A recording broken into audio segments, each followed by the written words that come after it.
फरीदाबाद संघ लोक सेवा आयोग द्वारा मंगलवार को घोषित 2023 के परिणाम में शहर के 2 होनहारों ने परचम लहराया।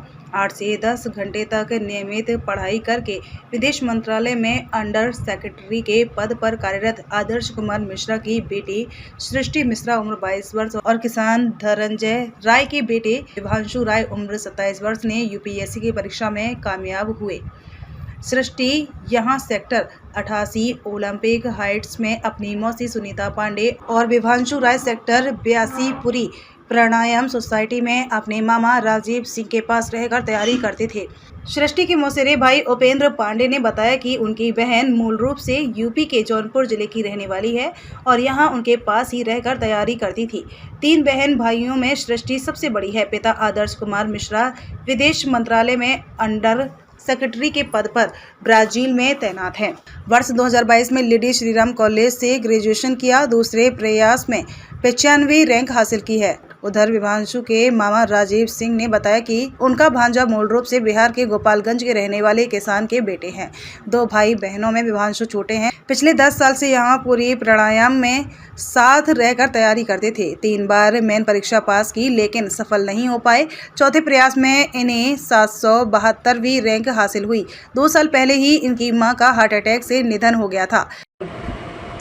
आपने यूपीएससी एग्जाम क्लियर किया है जो कि पूरे भारत में सबसे टफेस्ट एग्जाम है। अच्छे जो है हार मान लेते हैं, टूट जाते हैं, एक बारी में नहीं होता, कई बार बहुत सारी परेशानियां होती है। कैसा सफर रहा आपका? सफ़र मेरा जैसे हर यूपीएससी एस्पिरेंट का होता है वैसा रहा। ऊंच नीच और थोड़े फेलियर्स, थोड़े सक्सेसेस, तो और लंबी जर्नी, लेकिन कुल मिला के सफल हो गया लास्ट में, तो सब अच्छा ही लगता है। फिर परिवारजन कितने खुश हैं? बहुत खुश हैं। सब लोग, मेरे दादा दादी, नाना नानी, सारे जितने भी लोग मुझसे रिलेटेड हैं सब बहुत खुश हैं। मेरे मम्मी पापा सब बहुत बहुत खुश हैं। फैमिली कहाँ रहती हैं आप? क्या आप यहाँ किसके साथ रहते हैं? यहाँ मैं मौसी के साथ रहती हूँ।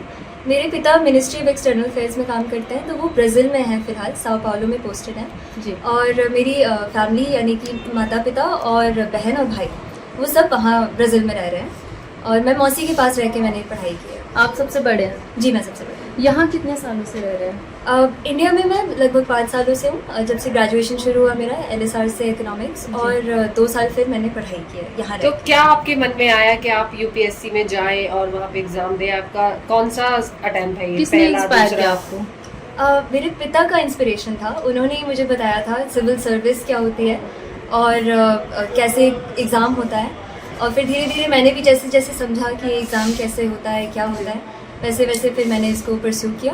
तो इंस्पिरेशन पिता से आई और फिर धीरे धीरे वो मेरी इंस्पिरेशन बन गई। कितने घंटे पढ़ते थे आप एक दिन में? लगभग 8 से 10 घंटे पढ़ती थी, लेकिन कभी कभी ज़्यादा हो जाता था और कभी कभी कम हो जाता था, तो ऐसे कुछ सेट टाइम नहीं था, लेकिन लगभग। बात करें जर्नी की, छोटे से रूम से लेके यूपीएससी का एग्जाम क्लियर करने तक जी, क्या क्या समस्याएं आई जी। और किस किस समस्याओं का आपका सामना करना पड़ा? मुझे लगता है फाइनेंशियली या किसी वैसे तरीके से मुझे कोई समस्या नहीं हुई। मुझे ऐसी कोई दिक्कत नहीं थी फॉर्चुनेटली, और सपोर्ट हमेशा रहा है सबका, तो मैं ये नहीं कहूँगी कोई बहुत बड़ा चैलेंज था। हाँ, ये था कि मैं क्योंकि इंडिया में पढ़ी नहीं हूँ, तो इंडिया की पढ़ाई मैंने कभी की नहीं थी, तो इस वजह से मुझे ये पता था मेरे बेसिक्स और ये सब मुझे काफ़ी एक्स्ट्रा मेहनत करके मुझे वो सब क्लियर करना पड़ेगा।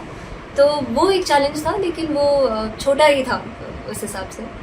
कोई भी जब पढ़ाई करता है तो अक्सर दिमाग में आता है कि यार शायद मेरे से नहीं हो पाएगा। बहुत ज़्यादा अंदर स्ट्रेस हो जाता है, कई बार कुछ चीज़ें समझ में नहीं आती है। हम लोगों को फ़ोन करते हैं, पूछते हैं कैसे करना है, क्या करना है। उस वक्त अपना स्ट्रेस कम करने के लिए क्या क्या करते थे आप? 2-3 चीज़ें करती थी मैं। पहली चीज़ ये थी, श्रेया है मेरी बहन, 12वीं में है, सबसे पहले उसको कॉल करती थी। वो मुझे एहसास दिलाती थी कि दीदी आप अच्छे इंसान हो, आप मेहनत कर रहे हो और होगा क्यों नहीं आपका। तो कोई ख़ास दोस्त या कोई ख़ास कोई ऐसा जिससे आप अपनी पूरी दिल की बातें कर सकते हैं। बाकी अगर बहुत परेशान होती थी, अपनी मौसी के पास चली जाती थी, वो मुझे कहानियाँ सुना देती थी। मौसा भी जब यहाँ थे तब वो कहानियाँ सुना देते थे, तो थोड़ा मन बहल जाता था। तो ये याद रखना ज़रूरी होता है, मुझे लगता है कि ये सिर्फ एक एग्ज़ाम है, ये पूरी ज़िंदगी नहीं है हमारी। तो इसमें इस तरह भी नहीं डूब जाना है कि हम खुद ही खो जाएं। ये याद रखना है कि हम कौन है, हमारी क्या पोटेंशियल है, और बस लगे रहना है। आपने सेकंड अटेम्प्ट में ही कर लिया। आपको क्या लगता है किस प्रकार से आपने तैयारी की थी, कैसी जर्नी थी, और मतलब कि किस तरीके से जल्दी हुआ? आपको क्या लगता है कि आपने क्या अच्छा किया, क्या जल्दी अचीव कर लिया?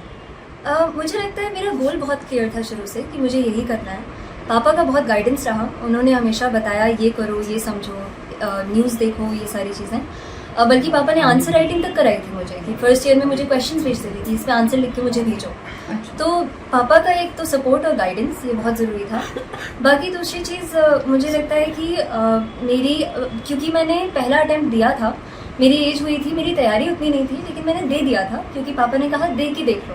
उससे मुझे समझ आ गया कि एग्ज़ाम की रिक्वायरमेंट्स क्या है।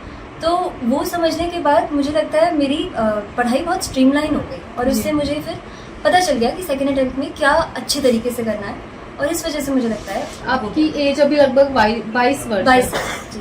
तो आपकी ग्रेजुएशन कितने ईयर में कंप्लीट हो गई थी? 2022 में मेरी ग्रेजुएशन कंप्लीट हुई थी, और आप साथ के साथ तैयारी कर रहे थे? जी, फर्स्ट ईयर से मेरी तैयारी शुरू। मतलब 3 सालों के अंदर आपने ग्रेजुएशन भी कर लिया और ये भी। जी।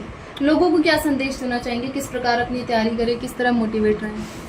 मुझे ये लगता है कि संदेश यही है, सबको पता है कौन से बुक्स हैं, क्या करना है, सबको पता है। विश्वास रखें और लगे रहें, डट के एकदम मेहनत पे अपने विश्वास रखें। आप आगे गवर्नमेंट जॉब में जाने वाली हैं, तो क्या कुछ महिलाओं के लिए ऐसा काम करेंगी, क्योंकि आप एक महिला हैं? अगर मुझे आईपीएस मिलता है, जो कि सबसे ज़्यादा संभावना है, तो उनका काम होता है स्टेबिलिटी इंश्योर करना और सिक्योरिटी इंश्योर करना, लॉ एंड ऑर्डर। तो महिलाओं की सेफ्टी एंड सिक्योरिटी पे मैं ज़रूर काम करूँगी, और जितना भी हो सका उससे बढ़ के आगे किसी भी क्षेत्र में, चाहे वो एजुकेशन हो, सैनिटेशन हो, किसी भी तरीके से अगर हो पाए, मेरी अगर क्षमता रहेगी वहाँ पे, तो मैं बिल्कुल करूँगी।